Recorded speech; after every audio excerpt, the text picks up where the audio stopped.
Good afternoon class. सब लोग को गुड आफ्टरनून। गुड आफ्टरनून सब लोग को। देखिए बहुत ध्यान से देखिए इधर मेरी ओर। आपको कल समझाए थे बोलाइट वोलाइट के बारे में। यहाँ देख रहे हैं ये एक क्या चीज़ है, एस्टेरॉइड है। ये एस्टेरॉइड है। जब ये पृथ्वी पे गिरने लगेगा तो इसे क्या कहेंगे, उल्का। और धबाक दे गिर जाएगा तो इसे क्या कहेंगे, उल्का पिंड। और बोलाइट में तो कल अंतर समझाए थे। ऐसे ही अंतरिक्ष में घूमते रहते हैं सभी, यही गिरता है तो क्या बन जाता है, उल्का पिंड बन जाता है। और ये जब जल यहाँ जाता है तो पृथ्वी का क्या है, वायुमंडल है। वायुमंडल इसे जला के क्या कर देता है, खत्म कर देता है, जिस वजह से ये जलते हुए दिखते हैं। तो जिन्हें हम लोग टूटता हुआ तारा या तारे जमी पर कहते हैं या स्ट्रोटिंग स्टार के नाम से जानते हैं। इसको देख के आप लोग मन्नत मांगते हैं। मानते हैं कि नहीं मानते? नहीं मन्नत मानते?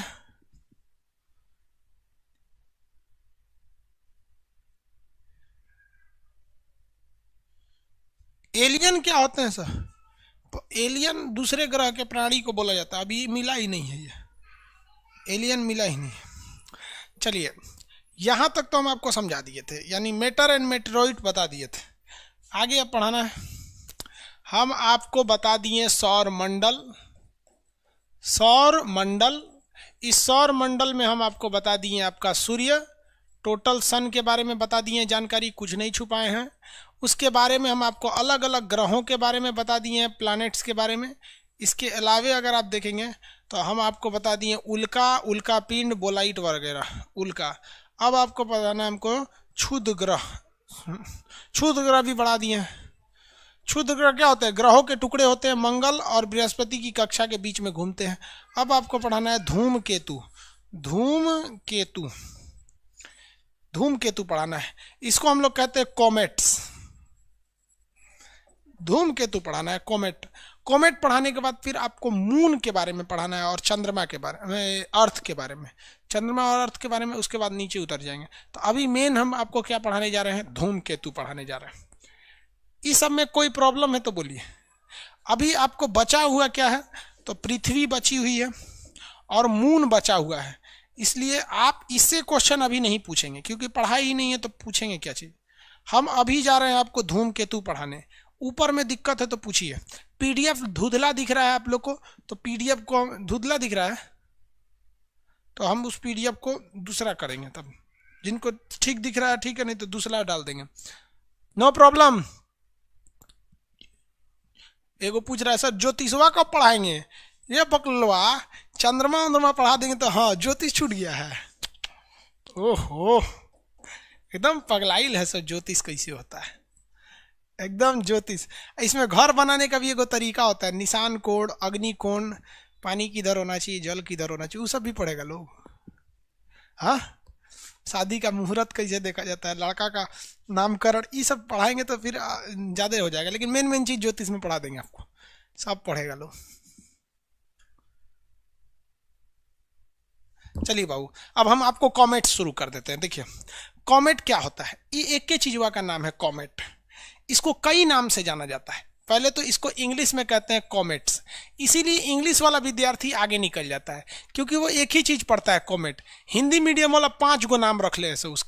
उसका नाम होता है धूम, केतु, इसी को कहते हैं पुच्छल तारा।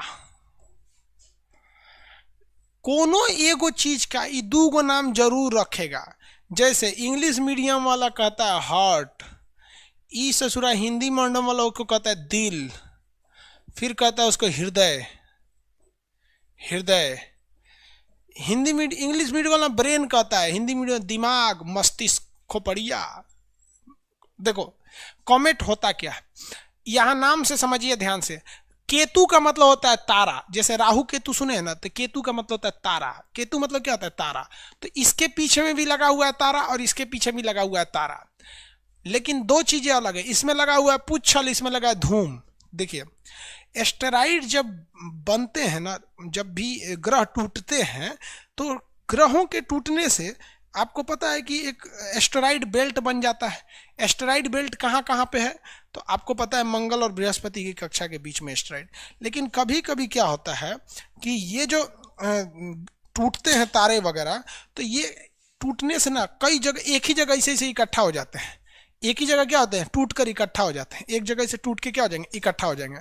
तो ये छोटे छोटे टुकड़े जब इकट्ठा हो जाते हैं तो दूर से देखने पे लगता है ये धूल कण है, बट एक्चुअली में ये धूल कण होते नहीं हैं।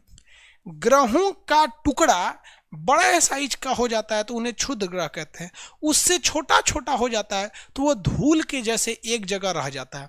लेकिन ग्रेविटेशन की वजह से वो तो पृथ्वी खींचना चाहती है लेकिन खींच नहीं पाएगी, क्योंकि भाई वायुमंडल एंट्री नहीं करने देता है उन सब चीज़ों को। तो ये एक पास इकट्ठा हो जाते हैं और ये भी सूरज का चक्कर लगाते रहते हैं। तो आप जरा देखिए जरा ध्यान से, ये हमारा सूर्य है, सूर्य का चक्कर कौन कौन लगा रहा है, ये सूर्य हो गया हमारा। इस सूर्य का चक्कर ग्रह उपग्रह लगा रहे हैं, सब क्या लगा रहा है, ग्रह लगा रहे हैं, सभी ग्रह लगाते हैं इसका चक्कर ऐसे ऐसे। इन्हीं ग्रहों के बीच में जो क्षुद्र ग्रह की पेटी है, क्षुद्र ग्रह, छोटका छोटका क्षुद्र ग्रह भी लगा रहे हैं इसी में। इसी क्षुद्र ग्रह का जो छोटा छोटा टुकड़ा है जो धूल के समान है वो भी इसका चक्कर लगा रहा है, जो धूल के समान है वो भी चक्कर लगा रहा है। तो धूल को हम लोग कहते हैं धूम, धूल को क्या कहते हैं, धूम। और ये धूल है तो आपको पता है कि आंधी जब उठती है, धूल जब उठता है और जब ये गति करेगा तो स्पीड के वजह से इसके ज़्यादातर पोर्शन जो इस धूमकेतु है इसका ज़्यादातर एरिया अगर देखेंगे तो आगे रहेगा और पीछे बहुत कम धूल रहेगा। पीछे धूल क्या रहेगा, कम रहेगा। अगर गति करेगा तो इसी शेप में गति करने लगता है, पीछे धूल कम हो जाते हैं। तो रहता तो ये धूल का ही है, तो इसलिए इसे कहते हैं धूम। लेकिन इसके पीछे एक पूंछ जैसा निकल जाता है, तो जिस वजह से इसे हम लोग पूंछ वाला तारा भी कहते हैं। धूल का बना हुआ यह तारा तारा है नहीं, क्योंकि इस पे धूल देखिएगा बड़ी तेज चमकता है, तो छोटे छोटे चीज चमकते तेज है, तो चमकने की वजह से इसे केतु यानी तारा बोल दिया गया, ये तारा है नहीं। तो इसे पुच्छल तारा इसलिए बोला गया, तारा इसलिए बोला कि चमकीला दिखता है, लेकिन ये तारा है नहीं। इसे धूम इसलिए कहा गया क्योंकि ये धूल का बड़ा हुआ था, छोटे छोटे टुकड़ों का। और ये जब ये चक्कर लगा रहा था सूर्य का, तो ये क्योंकि ये स्टेबल नहीं था, धूल कण स्टेबल नहीं थे, तो इसके ज्यादातर पोर्शन आगे थे, पतला हिस्सा पीछे हो गया, इसलिए ये धूल का बड़ा हुआ था, तो धूम तारा। और भारत के लोगों ने देखा कि ससुरा कहने तो लेंगड़ी निकलल है, लेंगरी समझता है, लेंगरी पोंछ बोला जाता है बिहार में ना, पोंछ को लेंगरी बोला जाता है, चुरकी को टिक्की बोला जाता है, पैर को गोड़ बोला जाता है, तो ये सब लैंग्वेज है वहाँ का। तो इसका पूंछ निकला था, तो ससुरा एकरे नाम रख दिया सब धूमकेतु, क्योंकि धूल का बना था इसलिए धूमकेतु। और इसका लेंगरी यानी पूंछ निकला था इसलिए पुच्छल तारा। इंग्लिश वाला उसका नाम रख दिया सब कॉमेट्स, क्या नाम रख दिया, कॉमेट। तो भाई सूरज का चक्कर तो बहुत लोग लगाते हैं, ग्रह लगाते हैं, हर एक ग्रह के अपने उपग्रह भी साथ लगाते हैं।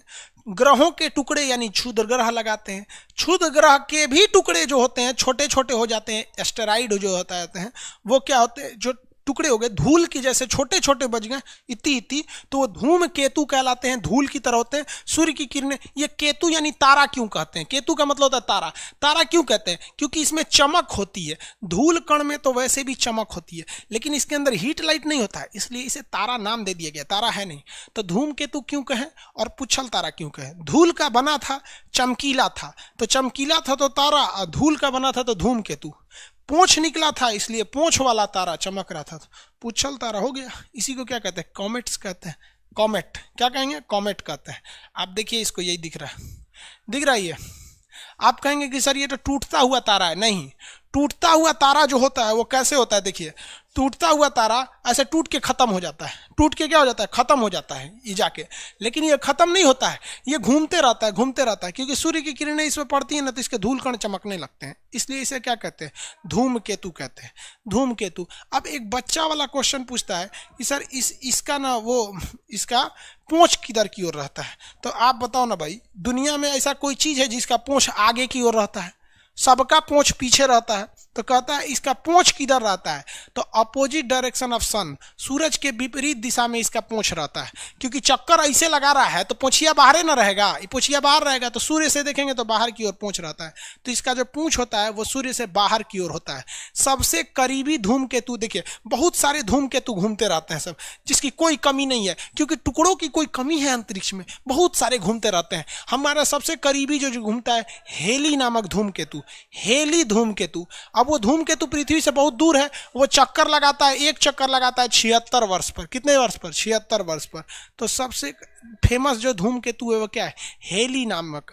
हालांकि एरका सेरकी है, काहुतेक है, ये सब क्या है? सब धूमकेतु है, सब नाम है, सब इसमें किसी काम के नहीं है सब। बस इतना याद रखिएगा कि पुच्छल तारा को ही हम धूमकेतु कहते हैं। इसे धूम इसलिए कहते हैं क्योंकि ये पूंछ वाला है, तारा इसलिए कहते हैं चमकता है। पुच्छल इसलिए कहते हैं क्योंकि पूंछ है, तारा इसलिए कहते हैं क्योंकि चमकता है। सबसे फेमस कौन है? हेली। इसका एक बार इसका परिक्रमण काल कितने साल का होता है? 76 वर्ष पे दिखाई देता है। ये चमकना बंद नहीं करता है। चलिए हम आपको एक दिखा देते हैं, दोनों में अंतर समझा देंगे एक साथ। क्या कमेंट कर रहा है दूदू लाइन का सर जी? जुपिटर प्लैनेट एस्टेरॉइड को खींचे रखता है, उसका ग्रेविटेशन ज्यादा इसलिए खींच के रखता है।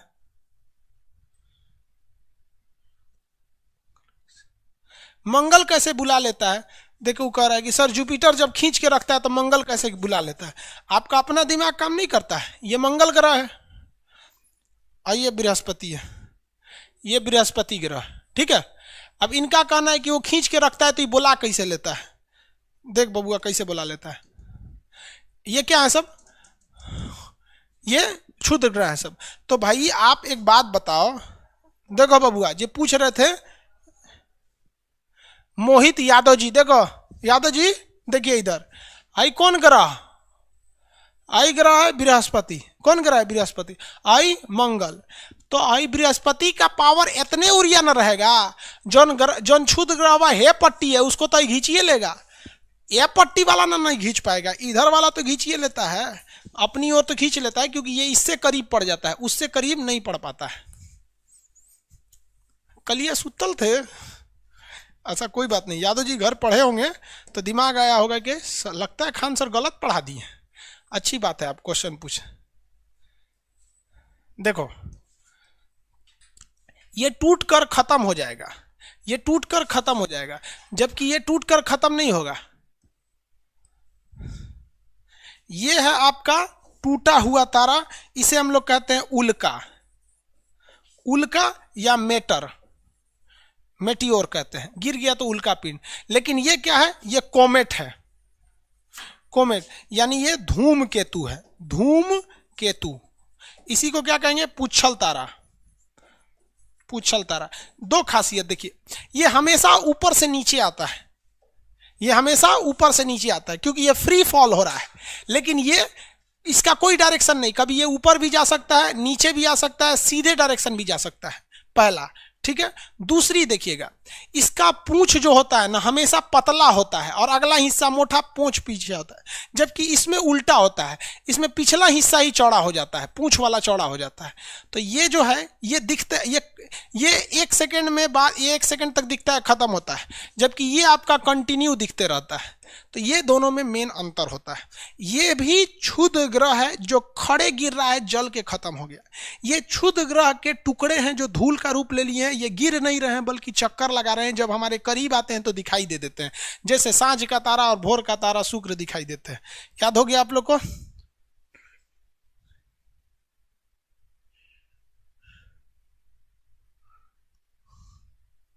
मंगल पर आदमी जा सकता है, अभी रिसर्च चल रहा है जाने के लिए, वहाँ पे मंगल पर आदमी जा सकता है, अभी रिसर्च चल रहा है, आने वाले में पहुंच जाएगा सब। फिर मंगल पे जाइएगा ना तो मंगल पे भी क्या होगा, कैसे झगड़ा शुरू होगा, ये ई वाला महाद्वीप, ये वाला महाद्वीप, ये तुम्हारा देश, ये हमारा देश, फिर देश के बाद ये तुम्हारा राज्य, ये हमारा राज्य, ये तुम्हारा धर्म, ये हमारा धर्म, ये तुम्हारी जाति, ये हमारी जाति। लेकिन अभी देखिए मंगल पर एकदम शांति है, जैसे मानो जाएगा खरमंडल मचा के रख देगा वहां। चलो भाई आप देख लिए हेली नामक क्या देखे, क्षुद्र ग्रह हेली। हेली क्या है? उल्का पिंड। कितने वर्ष पे दिखता है? 76 सालों पर दिखता है। काहुतेक क्या है? सेरकी क्या है? ये सब चीजें क्या है? सब ये धूमकेतु है, सब जो धूल की तरह है, सब घूम रहे हैं, सब धूमकेतु। किसी को धूमकेतु में अब दिक्कत नहीं है। आते हैं अपने टॉपिक पर। धूमकेतु बता दिए, धूमकेतु बता दिए, कॉमेट, क्षुद्र ग्रह बता दिए, दोनों के कक्षा में घूमते हैं। अब आप बताते हैं पृथ्वी। क्या बताते हैं भाई? पृथ्वी। प्लूटो नहीं बताएं सर? अच्छा प्लूटो भी ग्रह की श्रेणी में से हट गया है, उसको ही बताएंगे। प्लूटो ग्रह की श्रेणी से हट गया है। उपग्रह से छोटा हो गया था, यहाँ बता देंगे चंद्रमा से, यहाँ पे भी बता देते हैं चलिए, लेकिन उसको आगे ही बताएंगे, चंद्रमा के बाद पढ़ाना होता है प्लूटो। अब अर्थ के बारे में बताते हैं, पृथ्वी के बारे में। आप सबको पता है पृथ्वी के बारे में कुछ कुछ चीजें, कि एकमात्र ग्रह पृथ्वी है, एकमात्र ग्रह पृथ्वी यानी अर्थ है जिस पर जीवन संभव है, जिस पर जीवन संभव है। ये तो बताइए आप लोग को। इसको नीला ग्रह कहते हैं, ये भी पता ही है। इसका जो घनत्व होता है सबसे ज्यादा होता है, घनत्व जो होता है 5 ग्राम पर सेंटीमीटर क्यूब, पर 5 ग्राम पर सेंटीमीटर क्यूब। 5.5 होता है, हम 5 लिख दिए, चलो 5.5 लिख देते हैं। अब लड़का सबको ये समझ में नहीं आता है कि कौन सी होता है 5 ग्राम पर सेंटीमीटर क्यूब। 5 ग्राम पर सेंटीमीटर क्यूब क्या होता है? देखो बाबू, 5 ग्राम पर सेंटीमीटर क्यूब कैसे समझाएं आपको, कैसे समझाएं आप लोग को, समझे में नहीं आ रहा, समझाएं कैसा? देखिए इसी से समझिए।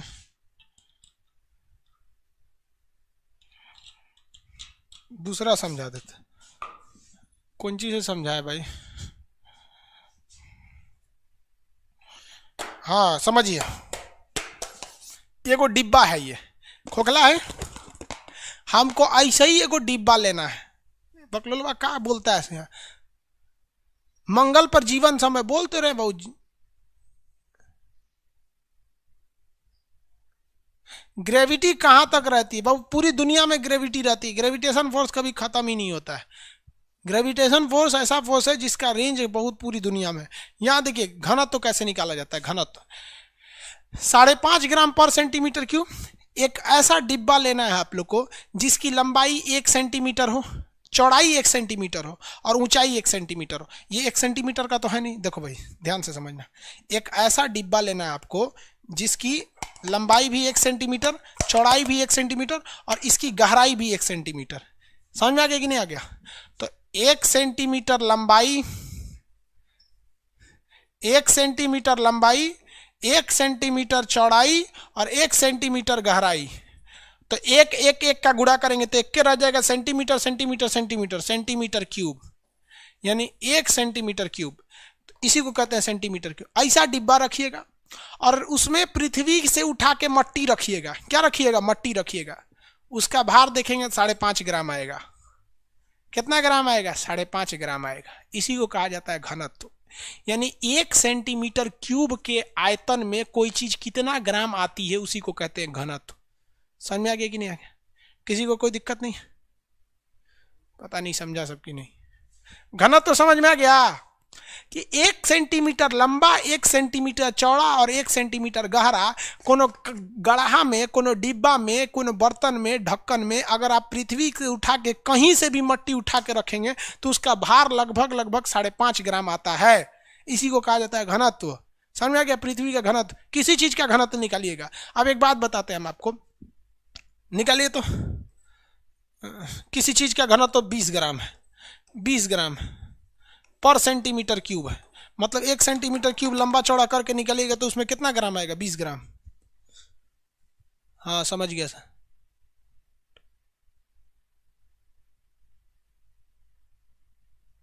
हो गया? शटल क्या होता है बताए थे उस दिन? रॉकेट ऊपरे रह जाता है, शटल लौट के आता है। तो पृथ्वी का ये घनत्व हो गया। पृथ्वी का घनत्व आप सब समझ गए लो। पृथ्वी का घनत्व आप में से सारे लोग समझ में आ गया आप लोग को। अब आगे चलते हैं पृथ्वी के बारे में। पृथ्वी थोड़ी सी झुकी हुई है।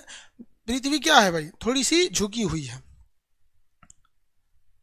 ध्रुवों पर थोड़ी सी चपटी है, झुकी हुई है। ध्रुवों पर थोड़ी चपटी और झुकी हुई है। ये पृथ्वी जो है ना ऊपर हल्का सा चपटा है, इस टाइप का चपटा है। तो जब कोई भी चीज चपट जाता है, क्या हो जाता है? चपट जाता है, तो उसका व्यास कम हो जाता है। उसका व्यास क्या हो जाता है? कम हो जाता है। तो देखो बबुआ व्यास कैसे कम होगा। ये ऊपर वाला ये ध्रुव कहलाता है, ये नीचे वाला ध्रुव कहलाता है। इसको मिलाइएगा तो एक डायमीटर बनेगा, व्यास बनेगा। ये दोनों ध्रुवों को मिलाने से बना हुआ व्यास है। तो ऐसे व्यास को कहते हैं ध्रुवीय व्यास। क्या कहते हैं? ध्रुवीय व्यास। जब दोनों ध्रुवों को मिलाने से जो व्यास बनता है तो उसे बोलते हैं ध्रुवीय व्यास। ये व्यास जो होता है ये ध्रुवों को मिलाने से बनता है। इसकी लंबाई होती है 12,714 किलोमीटर। ध्रुवीय व्यास कितना है? 12,714 किलोमीटर। लेकिन यह पृथ्वी बीचवा में से चपटा नहीं, बीचवा में से छितराइल है, तो इससे भी मिलाएंगे तो ये भी एक डायमीटर बनेगा। तो इसे क्या कहते हैं? विषुवतरेखीय व्यास। विषुवतरेखीय व्यास ये है 12,756 किलोमीटर। 12,756 किलोमीटर। यानी पृथ्वी का जो विषुवत रेखा वाला भाग है, विषुवत भाग, वो है आपका 12,756 किलोमीटर। जबकि दोनों ध्रुवों को मिलाए हैं तो ये आया है 12,714 किलोमीटर। इसको घटाएंगे तो 42 दशमलव समथिंग आता है। यानी इसको आप 42 मान सकते हैं या 43 मान सकते हैं, दोनों के बीच में आता है, क्योंकि हम पॉइंट वाली वैल्यू को नहीं रखे हैं।